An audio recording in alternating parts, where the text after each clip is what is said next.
এই মুহূর্তে দিকে দিকে বামেদের জয় লাভ। কেননা সমবায় নির্বাচনে বামেরা ভালো ফলাফল করলেও রাজ্যের শাসক দল এবার কিন্তু ক্ষমতা হারাতে পারে। পশ্চিমবঙ্গে বামেদের লাল ঝান্ডার দাপট তা আরও এক ধাপে প্রমাণিত হয়ে গেল এই মুহূর্তে। শীত গ্রীষ্ম বর্ষা, বামপন্থীরাই কি মানুষের ভরসা, এমনটাই খবরের ইঙ্গিত আমরা পাচ্ছি।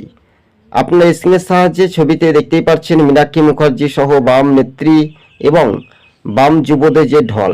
সরকারকে নিয়োগ করে ছাত্র যুবরাই, সরকারকে আগামী দিনে বিয়োগ করবে এই সাধারণ মানুষজন।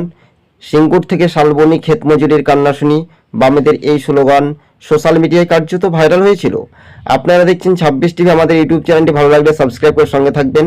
এই মুহূর্তে বড় খবর, প্রথম থেকে শেষ পর্যন্ত দেখবেন দর্শক বন্ধুগণ।